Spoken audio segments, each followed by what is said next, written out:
Quelle belle idée de rencontre ce matin que de réunir la cinéaste Suzanne Guy et notre duo de chroniqueuses terrain désormais célèbre, magazine Radio Une-C'est-Tout. Bienvenue. Bienvenue. C'est ça, de vrai... Deux chroniqueuses très énergiques et inspirées. Alors, Marianne Desjardins, donc Myriam Asselin avec nous, qui ont sillonné pour nous un tout nouveau parcours art public et j'espère Madame Guy pourra peut-être commenter au téléphone. Alors, Madame Suzanne, mais tout d'abord, nous allons nous entretenir avec Madame Suzanne Guy, là, qui... Juste avant d'entretenir avec Suzanne Guy, on va parler d'abord un peu de l'émission de Suzanne Guy, juste avant qu'on fasse l'entrevue avec elle. Oui, d'accord. En fait, ça va changer un petit peu le parcours avec Suzanne Guy. On va faire un petit parcours entre Myriam Asselin et Marianne Desjardins. Oui. Et on va plus tard, dans des émissions prochaines, Suzanne Guy va venir en studio pour vraiment faire un parcours avec nous. Mais là, parce qu'on a beaucoup aimé l'émission qui joue en ce moment à RTV et qui est donc qui s'appelle le cellulaire me déconcentre en même temps. Oui, c'est les joies du direct, hein? Bon. Alors donc, je recommence. Alors, on va faire une entrevue avec Suzanne Guy, qui est la réalisatrice des documentaires Vus par hasard, qui joue en ce moment à RTV. Il y en a 6 et c'est déjà le 4e qui a joué cette semaine. Ah. Mais ils sont sur Tout.tv. Ils sont tous sur Tout.tv, fait que c'est très facile d'aller les voir. Et c'est vraiment... donc, après avoir réalisé Scraper l'art public, on l'avait rencontré en studio concernant ce long-métrage-là, ce documentaire. Et là, elle a réalisé ces 6 émissions, merci Myriam. Et vraiment pour un peu se réconcilier avec l'art public, parce que Scraper l'art public, c'était un peu c'était plus négatif dans le sens que c'était comment les œuvres étaient pas bien entretenues, pas nécessairement bien perçues, tout ça. Et là, elle voulait quand même, il y a quand même un potentiel incroyable au niveau d'art public à Montréal, au niveau des 1%. Et c'est vraiment... Donc, ce sont 6 émissions. Et chaque émission, qui font honneur, je crois. Ils font vraiment honneur. Ils font honneur aux œuvres d'art qui nous entourent. On rencontre 2 artistes par émission. Et puis, on découvre les œuvres de chacun de ces artistes-là. La plupart en ont plus qu'une. Des fois aussi, on découvre aussi des petites œuvres. C'est exactement ça qui est super intéressant. C'est qu'on ne fait pas juste présenter les œuvres d'art public. Là, on va parler de leur démarche artistique, de leurs œuvres qui ont été créées. C'est l'artiste qui va présenter l'œuvre d'art public, mais aussi sa démarche. Alors, c'est vraiment touchant. C'est vraiment super bien vulgarisé, si je peux dire.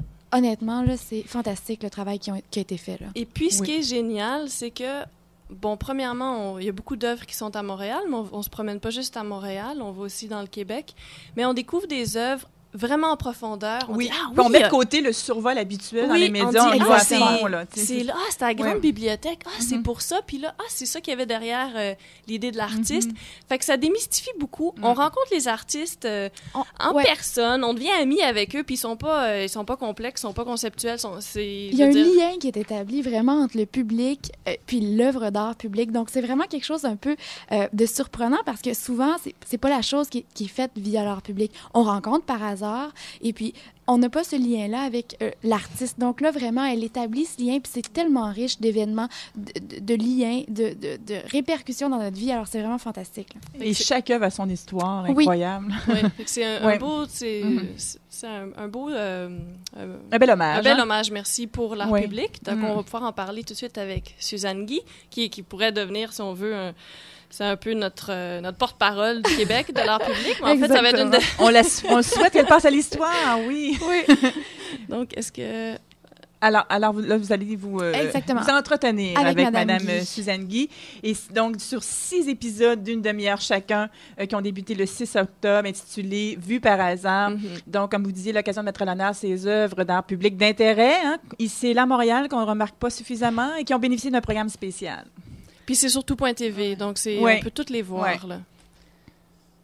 Alors, est-ce que nous avons Madame Guy avec nous? Bonjour. Oui, bonjour. Bonjour, Suzanne.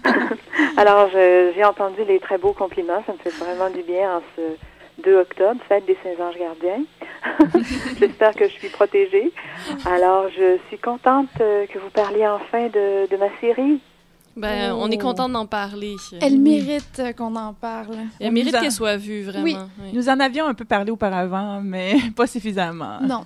Et maintenant, place à cette émission. Et puis, Suzanne, justement, on se demandait, bon, le titre « Vue par hasard », pourquoi ce titre-là pour la série? Ben, parce que je pense que on rencontre les œuvres d'art public en s'en allant vraiment ailleurs à nos occupations habituelles. Et puis tout à coup, un jour, dans notre parcours habituel, peut-être que quelque chose nous frappe, où on a un petit peu plus de temps, où on a levé les yeux différemment. Mm-hmm. Là, tout à coup, on a vu l'œuvre.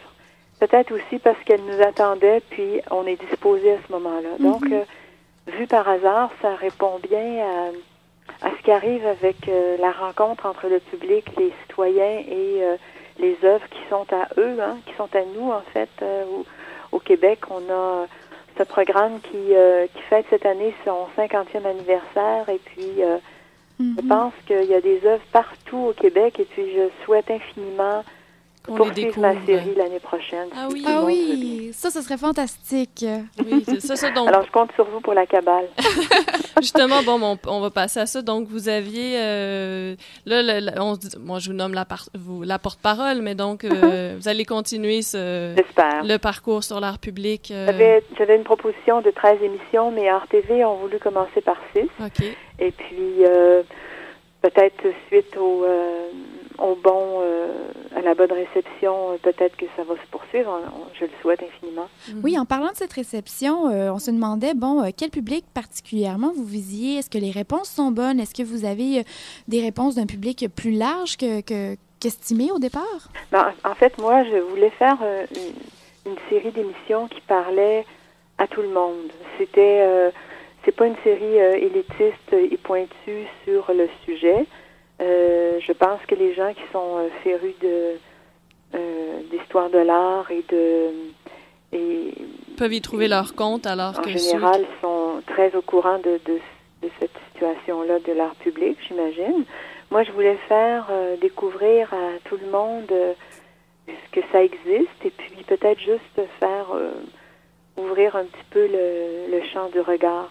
Mm-hmm. Donc, je m'adressais à mon frère, à mon cousin, à mon voisin. Je pense que vous avez vraiment réussi parce que personnellement, je viens du milieu un peu, et puis je trouvais que, honnêtement, c'est pas un sujet qui est vraiment exploité. Donc, je trouvais que vous m'avez donné une soif de découverte. Je finissais une émission, je voulais tout de suite écouter l'autre. Donc, je trouve que vous avez vraiment bien rendu, puis vous avez réussi à créer, comme je disais, ces liens qui sont riches, qui viennent nous chercher au niveau de la personne, et puis qui permettent de partager, en fait, ce bagage artistique qui occupe vraiment notre ville. Alors, vraiment, le chapeau à ce niveau-là. Je trouve que vous avez vraiment bien réussi à vous adresser à la population. Oui, puis moi, je peux témoigner. Je pense que moi, j'ai travaillé beaucoup en documentaire. Je fais surtout des documentaires sociaux. Mm-hmm. Donc, c'est le rapport avec les gens qui m'intéresse beaucoup. Et puis, les artistes en art visuel, souvent, ce sont des gens qui ont envie nécessairement d'être à l'avant de la scène. Ils font leurs œuvres pour parler pour eux. Et puis, ça demandait un peu un apprivoisement. Et puis, il y a eu une confiance mutuelle. Je pense qu'ils m'ont choisi, ils ont eu envie de parler avec moi de leur démarche. Et puis, c'est certain que moi, j'ai choisi d'abord les œuvres. Oui, c'est ça. Que ce soit à Passepébiac, à Gatineau, ou à Trois-Rivières, ou à Montréal, je choisissais les œuvres qui me parlaient aussi. Puis après, j'ai approché les artistes et je leur ai demandé s'ils avaient bien envie de partager un peu avec moi. Parce que c'est ça qu'on se demandait. Donc, c'est comme ça que ça s'est passé. Et puis, si vous avez entendu leur sincérité, c'est parce que il y avait ce temps-là qui a été pris aussi un peu avant le tournage. Et puis, pour pendant le tournage, contact, donc c'était pas des tournages très rapides, parce qu'on prenait le temps aussi, les gens nous ouvraient leur lieu, leur atelier. Donc ça, c'était, pour moi, c'est une grâce que ces gens-là m'ont. D'ailleurs, dans une des émissions, on voit, c'est l'œuvre de... Il y en a une qu'on voit sur 3 mois, qu'on voit évoluer. Oui. Là, c'est Sylvie Cloutier. C'est la dernière émission qui est passée cette semaine. Et puis, il y a des gens qui peuvent l'attraper. Je pense que ça passe encore aujourd'hui même à Art TV. Ah. En tout cas. Mais Sylvie, c'était une des artistes qui disait, je vais j'ai jamais vraiment fait beaucoup d'entrevues, puis je vais te faire confiance. Et elle nous a ouvert pour la deuxième fois son atelier après que l'œuvre était amorcée, parce que c'est une œuvre gigantesque dans son atelier. Qui va être au centre de cancérologie. Oui, elle nous a fait confiance 2 fois, puis moi j'étais très contente parce que c'est quelqu'un qui est assez timide, puis elle a eu envie de se confier, puis surtout d'ouvrir l'atelier. Pour moi, c'est sacré, les ateliers des artistes. Donc, effectivement, je me sentais chanceuse. Et puis, on pénètre donc dans l'atelier de chacun, puis c'est ça qui est intéressant. Des fois on est à Montréal, une autre fois on est à Port-Joli. On est en Gaspésie. On se promène et les œuvres aussi se promènent. Et je me demandais, moi j'ai eu un coup de cœur personnel là, vraiment avec Richard Purdy, l'écolo à l'espace Shawinigan, ou juste pour situer un peu là, il crée un immense... cet espace-là, c'est très grand. Puis dans une des pièces, il crée un salon d'antan. Dans le temps qu'il y avait justement des centaines et des centaines de tableaux. Que les murs étaient tapissés de tableaux.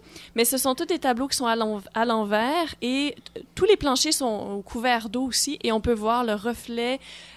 on peut voir le tableau à l'endroit en regardant l'eau. Dans une autre pièce, on est dans la drave, là, comme si on était vraiment dans une rivière autrefois où il y avait de la drave avec plein d'arbres. Moi, je veux aller voir ça. Je l'ai vu, là, puis je suis tombée en amour. Mais Monsieur Purdy, ça, c'était l'année dernière. Cette année, il a refait, dans le même lieu, il a fait une autre installation, et en changeant à peu près 30% des œuvres. Okay. Mais moi, je pense qu'il va pouvoir avoir encore... l'espace l'année prochaine, parce que c'est vraiment magnifique. Son exposition a été vue par des milliers de personnes. Il y a beaucoup de gens qui sont allés et qui sont retournés.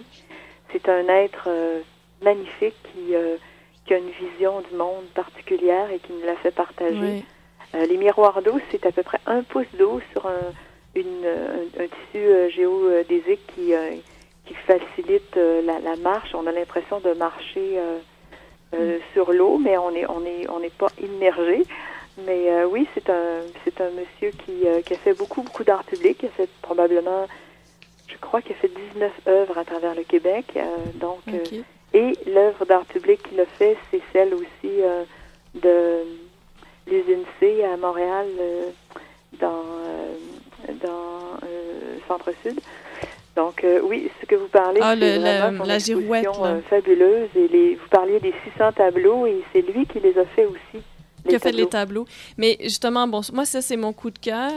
Mais je me demandais, juste peut-être en terminant, 2 dernières questions. Là, vous ou quelqu'un de l'équipe, avez-vous eu, je veux dire, au courant de ce tournage-là, un moment évocateur avec une œuvre ou l'évolution d'une œuvre? On en a toutes sortes, justement. Aline Martineau, là, qui fait la chambre pour Chambre jardin de Samba Palooza, c'est un endroit où est-ce que les enfants peuvent aller...